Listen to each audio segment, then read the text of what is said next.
اس قافلے میں شامل ہونے کے لیے کن کن مشکلات کا سامنا کرنا پڑا تھا اس قافلے میں جب شامل ہونے کے لیے؟ دیکھیں، سب سے پہلی مشکل تو یہ تھی کہ ہم جو پاکستان والے ساتھی تھے، میرے تو علم میں نہیں تھا کہ یہ قافلہ جا رہا ہے. یہ ہمارا جو سابق سینیٹر صاحب ہے مشتاق احمد خان صاحب، وہ پہلے سے ملیشیا پہنچ چکے تھے اور وہاں ایک 3 دن کی ٹریننگ اس کی ہوئی تھی. مجھے اس ٹریننگ کے اختتامی دن پتا چلا تو میں فوراً بنگلہ دیش کا سفر چھوڑ کر ملیشیا پہنچا.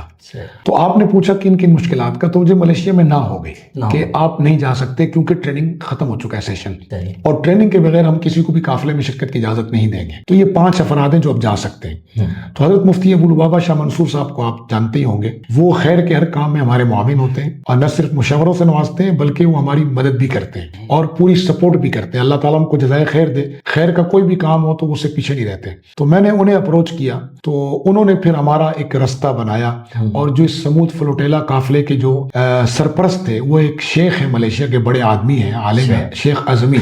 تو ان کے ایک شاگرد ہیں ڈاکٹر نادر نوری صاحب، وہ اس قافلے کے سپروائزر تھے یا نگران تھے یا جو بھی ہم کہہ لیں. تو ان سے رابطہ ہوا. تو میں نے جس طرح اپنی ان کے سامنے درخواست رکھی تو انہوں نے مجھے کہا کہ وزیر صاحب ایک گزارش یہ ہے کہ آپ ابھی واپس پاکستان چلے جائیں، اگر کوئی چانس بنا تو میں آپ کو اطلاع کروں گا. تو میں پاکستان آیا تو اگلے دن ان کی طرف سے خوشخبری آئی کہ اگر آپ تیونس پہنچ سکتے ہیں تو فوراً پہنچ جائیں. تو میں نے فوراً دیکھا کہ میرے جو آفیشیل پاسپورٹ ہے، تو سادہ پاسپورٹ پہ تو مجھے ویزا لینا پڑتا. تو میں نے آفیشیل پاسپورٹ پہ جب سرچ کیا تو مجھے تیونس میں آن ارائیول ویزا مل سکتا تھا. میں نے فوراً فلائٹ پکڑی اور تیونس پہنچ گیا. اللہ کی شان، بارسلونا والا قافلہ طوفان کی وجہ سے لیٹ ہو گیا تو تیونس میں ایک ٹریننگ نئے آنے والوں کے لیے، جس میں عرب ممالک کے لوگ تھے، پرانوں کو بھی شامل کر لیا گیا.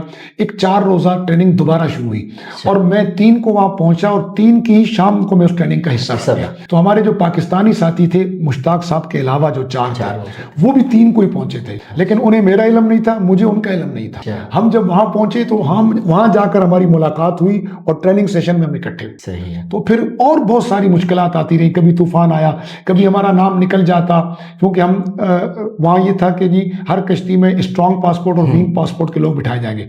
پھر مجھے بطور وی آئی پی، کیونکہ ہر کشتی میں ایک وی آئی پی کو ہیومن شیلڈ کے طور پہ بٹھاتے تھے، اور ایک ڈاکٹر کو اور ایک یورپین پاسپورٹ ہولڈر کو. جیسے میری کشتی میں ایک جرمن تھے، ایک آئرلینڈ کے تھے، ایک ترکی کے تھے 2. تو اس طرح وہ ہر کشتی میں مکس لوگ تھے.